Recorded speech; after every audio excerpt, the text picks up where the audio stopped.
Hello, this is Prophecy in the News. I'm your host, Dr. Kevin Clarkson. We want to welcome you today to join us as we are with Tom Carey and Bill Salas. How are you, brothers? Great to be here with you, Dr. Clarkson. Absolutely pleasure to be here. It's great to have you. Bill, you've well known for some of your recent work on Psalm 83 and nuclear showdown with Iran. And now you've put together with Jonathan Cahn and Mark Biltz a DVD package called Out of the Mouth of Two Witnesses. And Tom, you're a pastor and you've sort of been the driving force behind this. That's correct, yeah. I'd love for you to either one to jump in, but tell me sort of how you conceived this and how... Yeah, let Tom go because he's the producer and the brainchild of this project. So, Tom, what prompted you on that? Well, actually, it actually began out of an urgency of a warning or an alarm. See, I lived in New Orleans during Hurricane Katrina, and during that period, some of our members they died during the hurricane. Actually, two of our members we never even found, and when I looked at it, And I came out of that. It was like this terror that seemed to grow inside of me of this alarm. But one of the biggest concerns is that what I began to see was like it was a microcosm of events that were coming that's going to happen to the entire world. And so as I looked at those events, I was like, wow, this is going to happen around the world, and we need to tell America that the danger's in its path. And so the story began building from back in that period.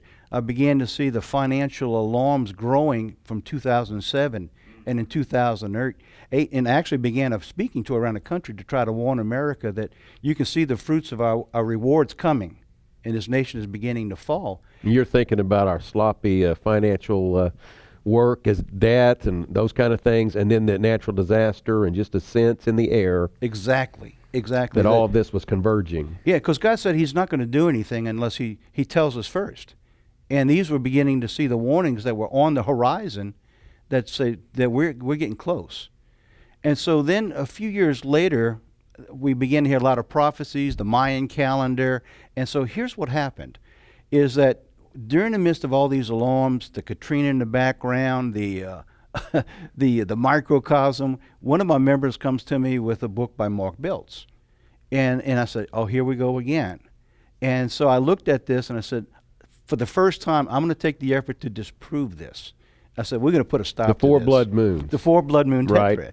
So I said, we're going to put a stop to this. So I went to the Bible and I started looking. I went through the history and I ran into a problem. I tried to disprove him, and I told him this story. It's in the interview. In fact, you need to get these interviews. But I told him in the interview, this started to disprove him. But as I got into it, what I was finding was these were revelations by God. He was showing us that there's events taking place, that it was on God's calendar, God's time, and that we really needed to look at this. So as I developed that, one more thing happened. All around the same time, Jonathan Cahn began to bring out the Harbinger. And so when you looked at the Harbinger, and I went through what he was revealing in the Shemitah as it began to develop, way in the early stages, was been refined to this day. Yes. God blessed me to be able to put all of these events together and bring it all in at one time. But there was one missing piece of the puzzle, and that's where Bill Salas came in. So as I was praying for a way to make this work and to bring out the warning to America, is that we had God pointing us to a specific time frame, but that's where it left us. And so God brought all these guys together, and at the very last minute, Bill Salas shows up. And I said, there's the missing piece of the puzzle. And so the reason is God's pointing us to the blood moons, the Shemitah, the timing of around September, but it didn't point us to what's going to happen. Bill brings out events that begin to take place or prophetic fulfillments that are in the works. So this DVD takes us to an awareness for people to understand this is where God's telling you to look. And then he takes us to the Bible and says, this is what I'm going to do. And that's how Bill comes in. And we conclude the DVD with Troy Duhan, who also lived through the Hurricane Katrina, and there's hope. At the end of all of this, when they get this DVD, there is hope at the end of the tunnel. And Troy Duhan is the producer of the best-selling Christian movie, God's Not Dead. That's correct. And he's got a powerful testimony I'm sure. on this DVD. So that's you a got a great lineup movie. in this DVD that I felt was God inspired. You got information that if they watch the special on TV, they're not getting the whole story.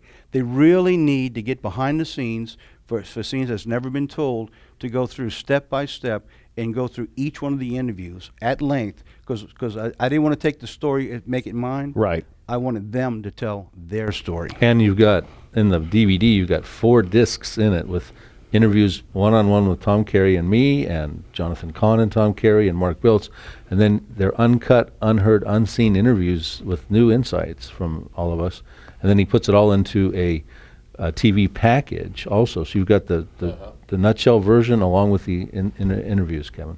Well, it sounds fascinating, men, and we'll be talking more in depth with some of these things about Bill, but Tom, you really lead us up to the edge of the cliff, if you will, where you've got all these signs coming. What's next? And that's really where we go, because they speak of Israel. That's correct. Absolutely. Yeah. I want to be sure to invite you to our upcoming Prophecy Conference. It's going to be in wonderful, beautiful Colorado Springs this August 6th and 7th and 8th. Boy, I tell you, August here where I live is a hot month, and Colorado Springs is a great, cool place. We're going to be in a lovely hotel, the Marriott there on Tech Center Drive. We're going to have an incredible lineup of speakers. Many of them helped us in Florida. Some of the headliners are going to be Bob Cornuke, Jerome Corsi, Pastor Billy Crone, Pastor Russ Dizdar, Joseph Farah, very well-known, recognizable names. We would love for you to join us. The registration cost is only $90 for the conference. What a deal. 3 days of solid biblical prophetic teaching and a chance to gather with believers from all over. You need to call us and register for this, and we would love to have you do that. The number is 800-475-1111 or prophecyofthenews.com on our website. Thank you.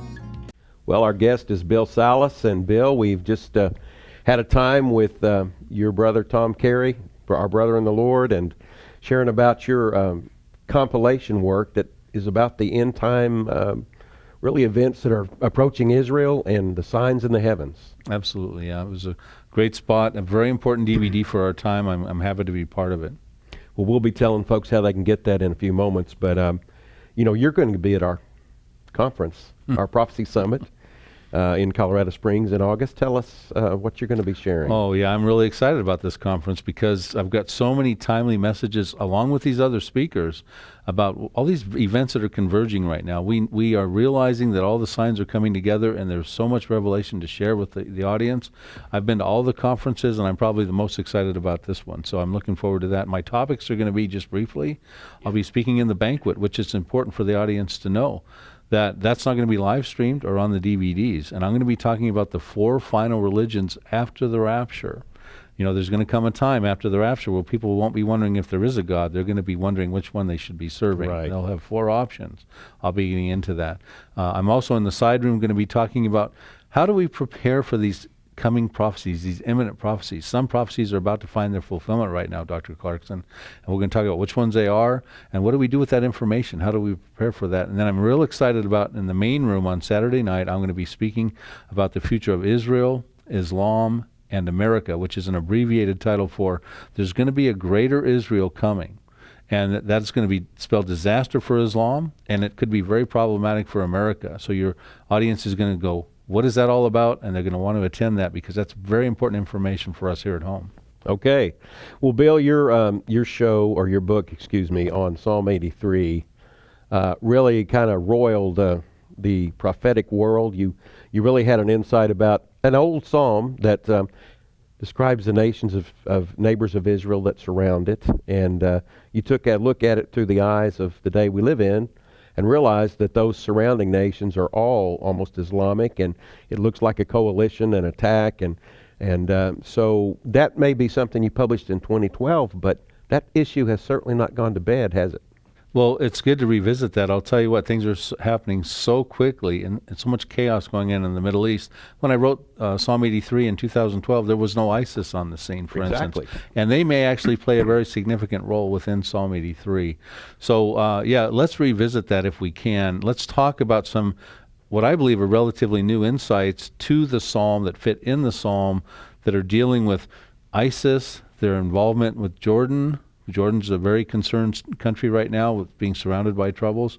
Also, I've got some other things I want to share with your audience about Damascus. It says in Isaiah 17, Damascus will someday be destroyed and cease from being a city. And I've got a few elements I want to add to that. But just a moment, just for the audience that's not familiar with Psalm 83, a nutshell version of it written 3,000 years ago by Asaph, the psalmist. There's going to be a confederacy of Arab states. We call them an inner circle, that share common borders with Israel, predominantly Muslim populations that are going to come together with a confederacy. And they says their goal is they want to cut the nation of Israel off, that the name of Israel can be remembered no more, because it says they want to take for themselves the pastures of God for a promised land. In other words, they want to wipe Israel off the map, and they want another Arab state called Palestine. And so it's a very timely prophecy. Well, that's exactly what we're hearing today. The neighbors of Israel and the Muslim Brotherhood and others in their charters, the PLO, they want to see Israel destroyed, wiped off the map. As you know, any Arabic maps that you buy in that part of the world don't even have Israel on the map. They refuse to recognize them. And, you know, you'd shared a quote with me that Benjamin Netanyahu said that the nuclear work of Iran, which we'll get to in a little bit, but it's the most important issue of our generation. So yeah, and Iran has said they also want to wipe Israel off the map. And, you know, when people ask about, well, where's this all headed? You know, we just look to the Bible and the prophecies to find that out. The future of Israel and Iran and these Arab states, they are in Bible prophecy. So it's good to be able to come on a program like this and give the biblical perspective of what's going on in the news and what's happening, because all they're getting is the political and the military pundits and things like that. But we can tell them, hey, this is where this is headed. Well, and on your DVDs, I like what Tom, the producer, brainchild of this, said. He entered this a little bit when he heard about the moons and maybe the Shemitah. He entered it with a little bit of hesitation and, you know, a little bit of, I don't want to be sensational and run after this stuff. But I like what he said. None of us are dogmatic. We're looking at what we see and trying to put the pieces together today. Mm-hmm. Absolutely. And that's how the DVD is formatted. It's a warning, and it gives people the opportunity to understand the different perspectives we're coming from and prepare themselves for these times. Now, it's interesting when we talked about ISIS, segueing into here. ISIS may be involved in a Bible prophecy. We may be able to understand a little bit more about their future, and that could be in Psalm 83, Kevin. What are your thoughts on that? I specifically was wondering, since you wrote the book, ISIS wasn't on our horizon. Now we hear about it every day. Yeah, and we should be concerned about ISIS. The FBI director, James Comey, came out earlier in 2015 and said that they're investigating ISIS activity within all the states of America. Uh-huh. I mean, ISIS is probably going to come to a neighborhood near your audience at any given time. Their goal is to spread Islam throughout the whole world, not just in the Middle East. Well, as some may remember, we had a beheading right here in this city where we live by a man that attended a very, well, shall I say, a mosque that has a very radical message when the doors are closed. Yeah, so we need to talk about ISIS. And whenever I talk about ISIS, I think we might find them in a biblical prophecy, and we might find them in Psalm 83, and I'll explain in a moment where I think they could be. But I do also say that, look, it's like the Muslim Brotherhood or the Hamas. There was a point in time where they were always front page news, and now they're sort of back on the back pages. Mm-hmm. And that may happen to ISIS. They're so busy trying to stay on the front page with their terrorist activity. But, you know, they seem to be burgeoning out of control, and it doesn't look like there's any end in sight. So we have to look at them as a real plausible biblical character in the prophecies here. And Psalm 83, I think, is where we have to turn our attention on that. Well, it seems to me that they have really a lot of momentum, and as you know, ISIS in particular has used social media with a lot of savvy, and they are recruiting young people from all over the world. They're leaving, you know, civilized nations to migrate and participate in the barbaric areas. Well, they're very effective. Their approach at spawning terrorism is unparalleled by anything before it, different than the Hezbollah or the Hamas or those other various groups, Al-Qaeda. So, yeah, they definitely are a force to be reckoned with, and they're very modernized in their approach of expansion to the social networks. Now, ISIS, I believe we might find them in Psalm 83, verse 8, yes, under the banner of Assyria. Okay. Now, when Asaph wrote the psalm 3,000 years ago, he wrote about Assyria. And in verse 8, it says, Assyria will join with the children of Lot and help them. They have a very specific role in Psalm 83. The children of Lot would represent the country of Jordan. That would be Moab and Ammon. They're also listed in the psalm in a couple places. And so they're going to help join with them and help them. And within the Arab Confederacy, Jordan is really the weakest country when it comes to fighting and military concerns. And their Royal Jordanian Army is mainly in position just to defend the Hashemite kingdom, not able to really deal with all the pressures surrounding them. So now when Asaph wrote, Assyria was northern Syria and northern Iraq. Not all of Syria, like when Isaiah wrote in 740 BC. At that time, the Assyrian Empire spread down all the way into what is now modern-day Syria as well. Right. So what we have to look at when Asaph wrote, what did Assyria encompass? And it's the swaths of territory that ISIS now controls. And it says that Assyria is going to join with the children of Lot, is going to join with Jordan and help them. And there's a great concern that at this point in time for Jordan, that ISIS is going to move in on Jordan as their next target. They've got sympathizers in Jordan, like they had in Iraq and Syria. There's about 1.5 million refugees from the Syrian and Iraqi revolutions and problems that are going on with ISIS that are inside of Jordan, which is comparable to about 22% of its population. These are easy recruitments for ISIS. So Jordan is the next big country to be concerned about, and they are also in Psalm 83. So I think we need to watch out for ISIS, and I think there could be an involvement with them moving into Jordan. Now, if they move into Jordan, remember, Jordan has control over the Temple Mount through what's called the Waqf, W-A-Q-F. And that hits the heart of Christianity and the various religions, because Jerusalem is God's holy city, and the Temple Mount is right there. And so if they take control of Jordan, they have de facto control over the Temple Mount. Now that is going to create a big stir throughout the world, especially throughout the religious world. And I might remind our viewers, the reason the Waqf, if I say that correctly, is over the Temple Mount is they were sort of picked as an umpire rather than Israel or Palestine at the time that the mount was captured. And so this was supposedly a neutral regulator of things. Now, what I hear, Bill, with what you're saying, if Jordan breaks treaty with Israel, Egypt has already had a change in government leadership and breaking of a treaty with Israel. Those two buffer states really were Israel's protection, God's her protection, but those two treaties served them well. And if Jordan is now to be broken, that's not a good prospect. Well, the treaties came out, they were politically expedient for Egypt and Jordan to have those. They got financial aid, Exactly. They were tired of fighting wars with Israel and that sort of thing. But remember, even Egypt and Jordan, along with the other, there's 22 members in the Arab League, none of them recognize Israel's right to exist. And Israel is actually building a wall, like it has a partition wall to keep Palestinian terror out of Israel proper. They're building a wall and have already got a lot of it done from Egypt, and they're moving it into Jordan now. So they're actually trying to protect themselves from those buffer areas, because terrorism is mounting in from the Sinai and elsewhere.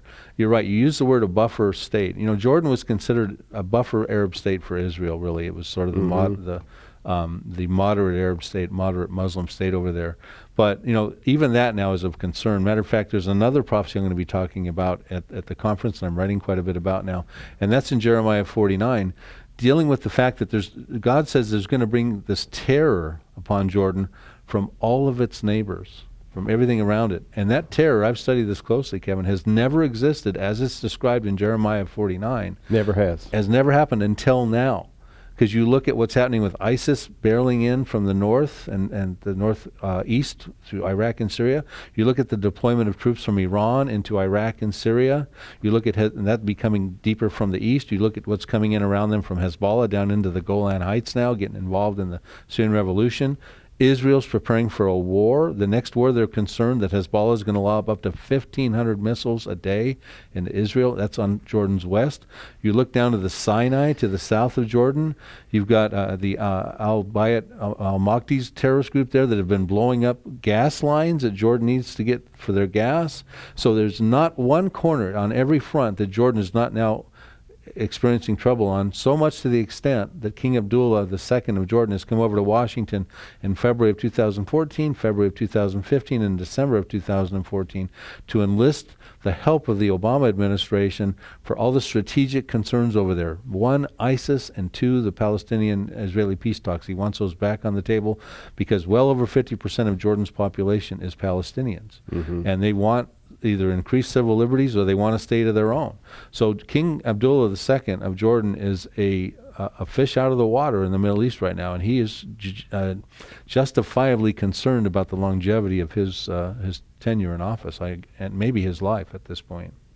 Wow, that's pretty serious, thinking about what's going to be there. Well, tie in some of the other nations that are mentioned in Psalm 83. I know maybe viewers may be a little familiar, but any developments you see coming in any of the other specific areas mentioned in this psalm? Well, absolutely. I'd like to talk a little bit about Isaiah's prophecy, Isaiah 17. I get into these on this DVD, by the way, that you guys are going to be offering here. Yeah, let me take a minute and do that right now. Well, why don't we talk about that, and then I'll talk about Isaiah 17. It's called Out of the Mouth of Two Witnesses, and there's a session with Jonathan Cahn, which really looks at the whole 7-year cycle that affects financial areas. Pastor Mark Biltz, who brought forward the 4-moon tetrad blood moon cycle, and then yourself. Absolutely. And Tom Carey, who was with us at the beginning of this program, who sort of conceived this project and saw the strings tying together. And so, folks, this is available, and you can get these individually. This DVD set individually, or you can get Bill's books individually, and his book on Psalm 83 is the best-selling of all time through this ministry, Prophecy in the News. But we've put them together in a special bundle, and it would include the DVDs and the book Nuclear Showdown with Iran, the book Psalm 83, and then the Out of the Mouth of Two Witnesses DVD. And you can get the entire bundle for $49.95, and that's quite a savings. So you could call the number on the screen or go to our website and take advantage of that. And I think you're including in that bundle the Nuclear Showdown DVD that goes with the book as well. That's a part of it. Yeah. All right. And overall, I think that's a savings of about $15+ All right. at that price. That's great. Yeah, great bundle package. Isaiah 17, we've talked about this on the program before. It's in my Psalm 83 book. Talks about a day when Damascus will cease from being a city. It will be a ruinous heap. And a lot of people wonder at this point in time, because the Syrian revolution has been going on, since 2011, and Damascus is sort of coming down brick by brick, the turmoil over there, and they wonder if that prophecy is not finding fulfillment. But it's important to point out to them, in verse 9, it says that the desolation will occur from the children of Israel, not from a Syrian revolution. So it's the Israeli Defense Forces is how I would interpret that. And it's not coming down brick by brick in the prophecy. Verse 14 tells us, the final verse of Isaiah 17, that it says, behold, at eventide or in the evening you see Damascus, but in the morning he, speaking of Damascus and the masculine pronoun, is no more. So one night you see Damascus and then one morning you don't. And it's the responsibility of the children of Israel. Now, just so that your audience doesn't think Israel's the aggressor nation, it's a matter of self-defense, really, as you study the prophecy. But I wanted to share a couple other things, too. We find out in Jeremiah 49, verses 23 through 27, that the trouble appears to be coming for the destruction of Damascus. It says there's trouble on the sea. It cannot be quiet. And it says that fear overtakes Damascus, and the young men flee. And it talks about civilian casualties and military casualties. But it almost appears as though something comes out of the sea, the Mediterranean Sea, according to Jeremiah, which they've got nuclear submarines, Dolphin-class submarines that they've procured from Germany in the Mediterranean Sea. Interesting. Are we getting specific details on that? Amos chapter 1, verses 1 through 3. Adds another interesting bit of information prophetically. It says that for 3 transgressions and for 4, Damascus will ultimately be judged, because they have threshed Gilead with implements of iron. Now that is an area around where the Golan Heights is, and shares common borders with Jordan, northern Jordan and southern Syria. Gilead, ancient Gilead, and that is filled with landmines, Kevin, from the wars of 67 and 73. It's very, very problematic over there. Remember, God is bringing Jews back into the land of Israel. It's part of his plan Yes. in the end times. And he can't get them into these certain areas. That is technically part of the promised land over there. Yes. He can't bring them into those areas because they're filled with landmines. And then once upon a time, you could maybe find these landmines, but with the rain and the soil erosions, they don't know where they are. So they have threshed Gilead with implements of iron. There will be trouble coming from the sea, and someday ultimately Damascus will be destroyed. We might have very specific details about that event, and that event could be happening very soon. Wow. Well, that's amazing. Well, do you foresee ISIS in your own mind? And you said we have to wait and see, but really, what's your hunch about that? Well, they could be the catalyst of Psalm 83. If they move in on Jordan, if they come down into Damascus, they will want to spread into Israel. They will want to take over Jerusalem. Jerusalem is the third holiest site in Islam, even though it's not mentioned once in the Quran. It's mentioned by over 70 different names, over 1,000 times in the Bible as God's holy city. But it's a very holy site to Islam because that's where the Prophet Muhammad had apparently rode into there on some ethereal realm on a donkey and whatever the case may be. But the point is, I could see ISIS moving in and trying to take over Jordan. That's a fairly easy target for them at this point in time, especially with the sympathizers inside of Jordan that they've already got. See, the Sunni Muslims over there, they're seeing ISIS as an opportunity to finally have that caliphate they want, that governed area in the Middle East, that Islamic state in the Middle East, in the Levant, which is basically the promised land, Right. the overall broader perspective of the Middle East. They're seeing it really maybe as their last opportunity to have that caliphate there. Not a Shiite one that Iran's trying to move forward, but the Sunni one. And so therefore groups like Al-Qaeda, the Palestinians, Hamas, Jabhat al-Nusra, another offshoot. There's a whole bunch of those terrorist groups over there that are Sunni. They have some geopolitical differences and theological differences with ISIS, but overall, in the scheme of things, they're all Sunnis, and they see ISIS as moving forward, and they might join with them. And we're already seeing some terrorist groups that are. Jabhat al-Nusra, which is an offshoot of Al-Qaeda, has aligned with them, and they're out of Syria. Anwar al-Bayat out of the Sinai has aligned with them. So we're seeing this trend. And if that happens, you're going to see groups amalgamate with ISIS, and they're just going to expand. And so I think it's a very serious concern. And our pinpricking missile strikes and things that we're doing over there right now, it's not working. No, they're it's not. still burgeoning. Well, that's fascinating, Bill, and I look forward to doing another show with you. And let me say to you, those of you that have been watching, if you've just found us or don't know much about Prophecy in the News, you may be asking, why are you as a Christian ministry talking so much about the Middle East? Well, because the Bible says that all things come back to Jerusalem, and specifically Jesus Christ comes back to Jerusalem. He will literally return at the very end to that city and establish a millennial reign on earth, after which he will usher us into eternity. Even though we're speaking about nations and Islamic peoples, everything comes to a head, and our Lord and Savior, Jesus Christ, is going to return. These things are just steps bringing us there. And we're told by Jesus himself to watch the signs. We want to urge you to look into that in your scripture and to give yourself to Christ if you've never trusted him. He died for you and rose again, and if you'll call on his name, he will save you. Till then, we'll keep looking up.